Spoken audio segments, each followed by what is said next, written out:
Hello बच्चों, तो कैसे हैं आप लोग। आई होप सब बढ़िया होंगे। ठीक है, तो स्टार्ट करते हैं आज का टॉपिक, आज का चैप्टर नंबर 2। अब इसी चैप्टर नंबर 2 इसलिए बोल रहा हूँ क्योंकि जो मैंने वीडियो आगे बनाई नहीं, तो अब मैं बना रहा हूँ, तो कोर्स काफी अपडेट हो गया आपका। तो जो पहले चैप्टर नंबर 1 था वो आपका चैप्टर नंबर 2 है, क्योंकि एनपीओ ऐड हो गया है। ठीक है, तो चैप्टर नंबर 2, ये वीडियो नंबर 8 है चैप्टर नंबर 2 का। ठीक है ना, जिसमें हम क्या पढ़ने जा रहे हैं, फंडामेंटल ऑफ पार्टनरशिप। और आज का टॉपिक है आपका इनइक्वेटेड profit in profit and loss appropriation account. जी हाँ दोस्तों, यानी कि जब आपके पास प्रॉफिट सफिशिएंट ना हो या प्रॉफिट ना हो, तो क्या इस केस में भी कुछ खर्चे या कुछ एप्रोप्रिएशन अलाउ होंगे पार्टनर्स को। आज हम इसके ऊपर ही चर्चा करेंगे। ठीक है ना, तो बिना टाइम खराब करे टॉपिक स्टार्ट करते हैं। ठीक है, तो याद रखना, जो मैं आपको टॉपिक करा रहा हूं उसका क्या है, इनइक्विटेड प्रॉफिट, जिसका सीधा मतलब है कि क्या आपके पास सफिशिएंट प्रॉफिट अवेलेबल है या नहीं है। ठीक है ना, तो बात करते हैं इसमें एडजस्टमेंट की। अगर ये चीज आपके पास एडजस्टमेंट में आती है तो इसको कैसे ट्रीटमेंट करेंगे। देखिए, एडजस्टमेंट में इसे दो तरीके से रिप्रेजेंट किया जाएगा, एज ए चार्ज और एज एन एप्रोप्रिएशन। अब ये आपको खुद पता लगाना होगा क्वेश्चन को पढ़ के कि भैया क्वेश्चन में एडजस्टमेंट में क्या बोला है, आपके पास एज ए चार्ज बोला है या एज एन एप्रोप्रिएशन बोला है। अगर एज ए चार्ज बोला है तो इस वर्ड से पता लग जाएगा आपको कि आपके पास चाहे प्रॉफिट हो चाहे ना हो, आपको इसे देना ही पड़ेगा। यानी कि एडजस्टमेंट में अगर इंटरेस्ट ऑन लोन का जिक्र किया गया है तो आपके पास चाहे प्रॉफिट अवेलेबल हो चाहे ना हो, आपको उसे इंटरेस्ट ऑन लोन को पे करना ही पड़ेगा।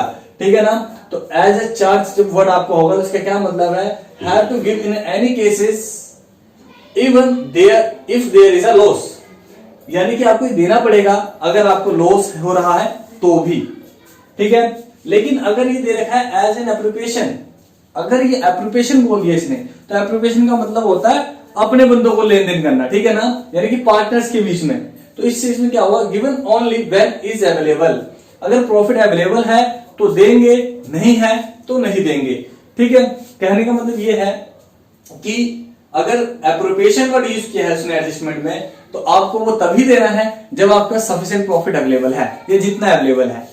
लेकिन अगर उसने एज ए चार्ज बोल रखा है एडजस्टमेंट में कि आपको ये चीज देनी ही देनी है, आउटस्टैंडिंग सैलरी हो गई, इंटरेस्ट ऑन लोन हो गया, किसी भी तरीके की ऐसी एडजस्टमेंट जो आपकी लीगल रिस्पॉन्सिबिलिटी बनती है पे करने की, ठीक है ना, उसे आपको पे करना पड़ेगा।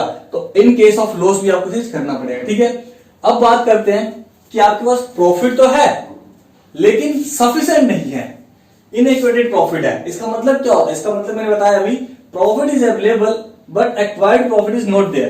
प्रॉफिट तो है लेकिन जितना हमें चाहिए उतना नहीं है। ठीक है, तो इस केस में क्या करेंगे, इस केस में कोई दो कंडीशन है भाई, इफ अ चार्ज, अगर वहां चार्ज वर्ड यूज कर रखा है या एज एन एप्रोप्रिएशन या एप्रोप्रिएशन वर्ड यूज कर रखा है। अब देखो, ये कहानी कब होगी, पार्टनर्स और फर्म के बीच में होगी। अगर ऐसा मेंशन है कि इंटरेस्ट ऑन कैपिटल चार्ज करना है, यानी आपको देना ही देना है, तो या इन केस ऑफ लॉस भी आपको उसे पे करना पड़ेगा। अगर उन्होंने कौन सा वर्ड यूज कर दिया, चार्ज वर्ड यूज कर दिया। लेकिन अगर उन्होंने वर्ड यूज किया एप्रोप्रिएशन, अगर ये वर्ड यूज कर दिया तो इसका मतलब है कि अगर आपका प्रॉफिट है, जितना है उतने में दे दो, जो नहीं है वो देने की जरूरत नहीं है। अब जरा बात को समझना, क्या कहना चाहता हूं। अगर इफ अ चार्ज हो गया तो इस केस में क्या होगा, आपका चाहे प्रॉफिट अवेलेबल नहीं है, मान लो आपको इंटरेस्ट ऑन कैपिटल पे करना है, मान लो आपको क्या करना है, इंटरेस्ट ऑन कैपिटल पे करना है। ठीक है, कोई पार्टनर ए है, कोई पार्टनर बी है। अब आपका इंटरेस्ट ऑन कैपिटल निकल के आया इनका, मान लो इसका निकल के आया 1000 रुपीज, इसका निकल के आया 2000। अब टोटल आपको इंटरेस्ट ऑन कैपिटल पे करने के लिए आपके पास प्रॉफिट अवेलेबल होना चाहिए एटलीस्ट 3000, लेकिन आपके पास जो प्रॉफिट है ना, प्रॉफिट वो अवेलेबल है ओनली 2000। तो बात को समझो जरा, आपके पास 2000 का प्रॉफिट है, आपके पास 2000 का प्रॉफिट है और आपको डिस्ट्रीब्यूट करना है 3000। क्या पॉसिबल है? नहीं है। तो अगर क्वेश्चन में चार्ज वर्ड यूज कर रखा है तो इन केस ऑफ लॉस भी आपको इसे बियर करना पड़ेगा। यानी कि आप जब इसे एप्रोप्रिएशन अकाउंट में दिखाओगे, प्रॉफिट एंड लॉस अकाउंट में दिखाओगे, तो कैसे दिखाओगे, देखो, अगर आपने इसका प्रॉफिट एंड लॉस अकाउंट बनाया, लॉस एप्रोप्रिएशन अकाउंट बनाया,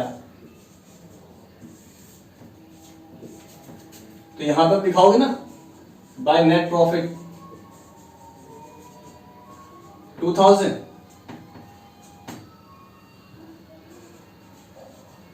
अब 2000 का प्रॉफिट है, इंटरेस्ट ऑन कैपिटल को देना है 2000, 1000, 3000। तो अब क्योंकि मेरे पास सफिशिएंट प्रॉफिट नहीं है तो मैं क्या करूंगा, अगर चार्ज वर्ड यूज है तो मैं पूरा पूरा दूंगा चाहे मुझे कितना ही लॉस क्यों ना हो जाए। तो यहां आप लिखोगे टू इंटरेस्ट ऑन कैपिटल।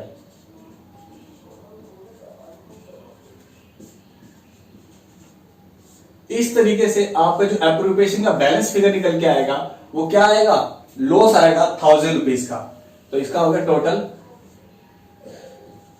तो यहां क्या लिखोगे, बाय लॉस ऑन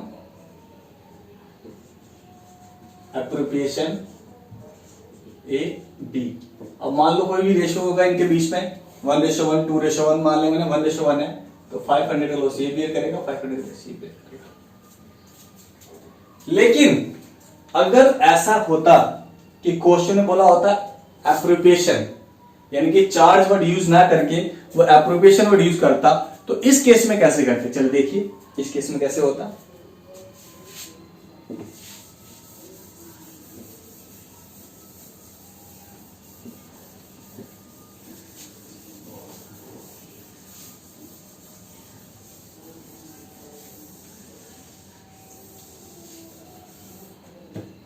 तो क्या करते हैं हम इसमें, अपना वही प्रॉफिट एंड लॉस एप्रोप्रिएशन का फॉर्मेट बनाते हैं।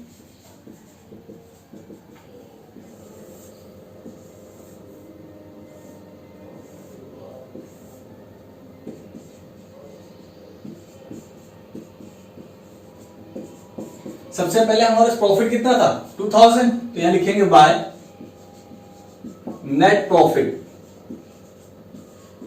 2000।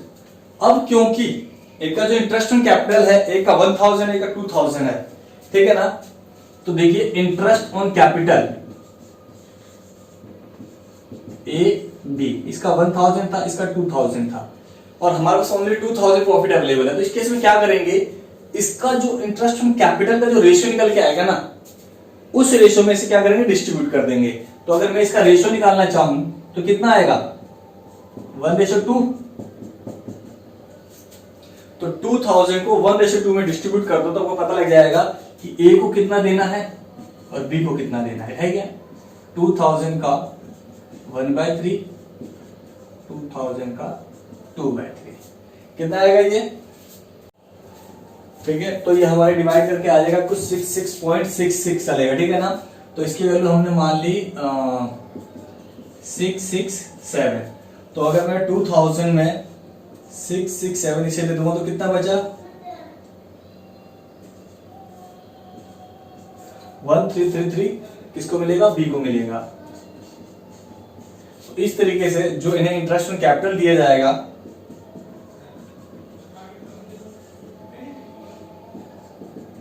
वो दिया जाएगा 667,133, टोटल आपका 2000 में ही इसे एडजस्ट कर देंगे।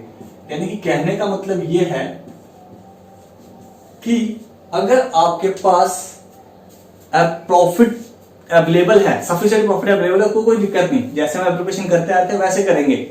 लेकिन अगर आपके पास प्रॉफिट अवेलेबल नहीं है तो भाई क्वेश्चन में ध्यान से चेक करो कि क्या उन्होंने चार्ज वर्ड यूज किया है या एप्लीकेशन वर्ड यूज किया है। चार्ज वर्ड यूज किया है तो लॉस को हम यहाँ पे शो करेंगे, चाहे हमें लॉस हो जाए लेकिन हम उन्हें वो चीजें अवेलेबल प्रोवाइड करेंगे जो क्वेश्चन में मेंशन है, चाहे वो इंटरेस्ट ऑन कैपिटल हो, चाहे वो आपका सैलरी हो, चाहे वो इंटरेस्ट ऑन लोन हो, चाहे रिजर्व हो। लेकिन अगर उसने चार्ज एप्रोप्रिएशन वर्ड यूज किया है तो हमारे पास जो प्रॉफिट अवेलेबल है उसी प्रॉफिट को उसमें एडजस्ट करेंगे, उससे फालतू किसी को नहीं दिया जाएगा। हाँ, अगर क्वेश्चन में कुछ नहीं बोल रखा, ना तो उन्होंने चार्ज वर्ड यूज किया है और ना ही एप्रोप्रिएशन वर्ड यूज किया है, तो इस केस में आपको हमेशा एप्रोप्रिएशन यूज करना है। हमेशा ये मान के चलना है कि हमारे पास जितना प्रॉफिट अवेलेबल है उतना ही काम करेंगे, ठीक है ना। अब मैं इसका आपको क्वेश्चन करके दिखाता हूं जिससे आपको क्लियर हो जाएगा, ठीक है। ओके बच्चे, स्टार्ट करते हैं क्वेश्चन, ठीक है। क्वेश्चन आपको डिस्प्ले पे दिख जाएगा, इसका स्क्रीनशॉट ले लीजिएगा आप, ठीक है। क्वेश्चन नंबर 54 करेंगे हम लोग। ये बुक का आपका जो न्यू एडिशन है 2020 का टीएस ग्रेवाल का क्वेश्चन नंबर 54 है, ठीक है ना। स्टार्ट करते हैं क्वेश्चन को। या देखिए क्या कह रहा है क्वेश्चन, कह रहा है Anshul and Asha are partners sharing profit and loss in a ratio of 3:2। ये कह रहा है कि अंशुल और आशा दो पार्टनर है और इनका जो प्रॉफिट शेयरिंग रेशियो है वो है 3:2। कह रहा है Anshul being a non working partner, Anshul जो है क्या है वो नॉन वर्किंग पार्टनर है, मतलब वो काम नहीं करता बिजनेस में। Non working partner contributed ₹8 lakh as her capital, उसने कैपिटल के नाम पे 8 लाख रुपए दे रखे हैं। ठीक है। आशा बीइंग अ वर्किंग पार्टनर, आशा एक वर्किंग पार्टनर है, जो पार्टनर तो है लेकिन वो काम कर रही है, एक्टिव है। डिड नॉट कंट्रीब्यूट कैपिटल, ओहो उसने कोई कैपिटल कंट्रीब्यूट नहीं की है। ठीक है ना। The partnership did provided for interest on capital eight the rate of 5%।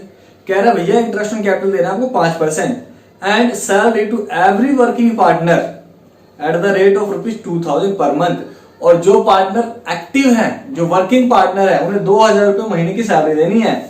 आपको नेट प्रॉफिट दे रखा है before providing for interest on capital and partner salary for the rent 31st March 2020 was ₹32,000। आपके पास जो अवेलेबल प्रॉफिट है वो 32,000 रुपए है और उस प्रॉफिट में ना तो इन्होंने इंटरेस्ट ऑन कैपिटल चार्ज किया है और ना ही पार्टनर सैलरी चार्ज की है। ठीक है। Show a distribution of profit, तो कह रहे कि बताओ कि प्रॉफिट का डिस्ट्रीब्यूशन कैसे करेंगे। ठीक है ना। बहुत सिंपल क्वेश्चन है, समझो इस चीज को। अभी इसका कॉन्सेप्ट मैंने बताया था ना, उसी को करते हैं। तो क्वेश्चन में दे रखा है अंशुल और आशा का रेशियो 3:2। उसके बाद अंशुल कैपिटल दे रखी है 8 लाख, आशा कैपिटल नहीं है, छोड़ दो। नेट प्रॉफिट दे रखा है 32,000 रुपए, इंटरेस्ट ऑन कैपिटल आपका 5% per annum, salary to partner है 2,000। अब क्या रहा है कि भैया आप बताओ इसके बीच में प्रॉफिट कैसे डिस्ट्रीब्यूट होगा। तो कोई दिक्कत नहीं, देखिएगा प्रॉफिट डिस्ट्रीब्यूशन करेंगे, क्या करेंगे, एप्रोप्रिएशन तैयार करेंगे, profit and loss appropriation account.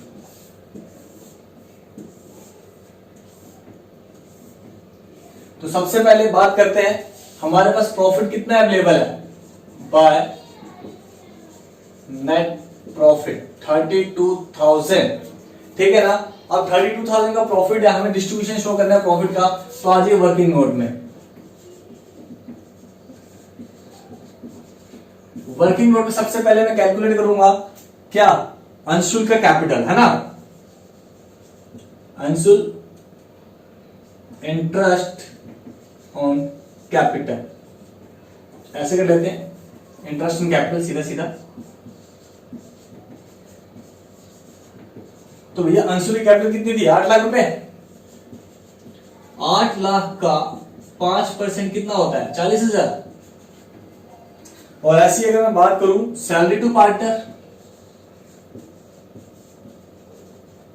तो सैलरी टू पार्टनर आशा को था 2,000 रुपए एवरी मंथ, है ना। तो 2,000 मल्टीप्लाई 12, तो ये कितना हो गया।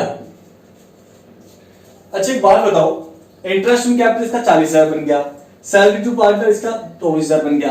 तो टोटल मेरा जो है डेबिट साइड अगर मैं बोलूं पार्टनर्स को जो अवेलेबल अमाउंट हो कितना दिया जा रहा है, 64,000, 40,000 प्लस 24,000। मेरे को 64,000 देना है, लेकिन मेरे अवेलेबल प्रॉफिट कितना है, 32,000। तो थोड़ी देर पहले जो मैंने टॉपिक समझाया था वो यही टॉपिक था कि भैया आपका प्रॉफिट क्या है, इनएक्वेटेड है, प्रॉफिट सफिशिएंट नहीं है आपके पास। और क्वेश्चन में कहीं भी इन्होंने चार्ज वर्ड या एप्रोप्रिएशन वर्ड यूज नहीं किया था। तो क्योंकि क्वेश्चन साइलेंट है, तो मैंने पहले ही बताया था जब क्वेश्चन साइलेंट होता है तो क्या एज्यूम करते हैं, एप्रोप्रिएशन एज्यूम करते हैं। यानी कि हम बेशक कितना ही बंदा हो आपका, हमें उससे मतलब नहीं है, हमारे पास तो भाई 32,000 हम उतना ही देंगे। तो क्या करूंगा मैं, इन दोनों क्या करूंगा, रेशो निकाल लूंगा। क्या कर दूंगा, रेशो। तो जब आप इसका रेशो निकालोगे तो कितना आएगा, 40 और 24 का काट पीट करोगे तो रेशो काट पीट कितना आएगा बोलो, ये आएगा आपका 5:3। तो अब क्या करना है आपको, 32,000 को 5:3 में डिस्ट्रीब्यूट कर दो। ठीक है ना। तो ये आपका आ जाएगा 32,000 का 5/8 और 32,000 का 3/8, कितना आ जाएगा ये,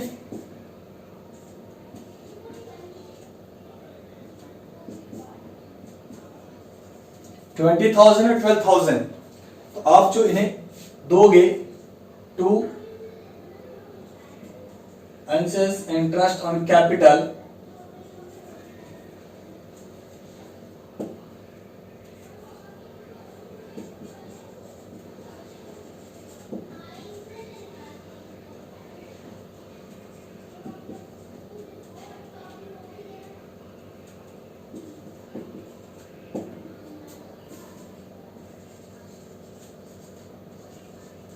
सैलरी टू आ सकता 12,000 और टोटल हो जाएगा आपका ये 32,000। इस तरीके से क्वेश्चन करने हैं। बाकी क्वेश्चन आप घर पे ट्राई करेंगे, जो नहीं होगा आप मुझे बताएंगे, ठीक है ना। हम उन्हें करने की कोशिश करेंगे। तो आज की क्लास यहीं खत्म करते हैं, मिलेंगे नेक्स्ट क्लास में। धन्यवाद।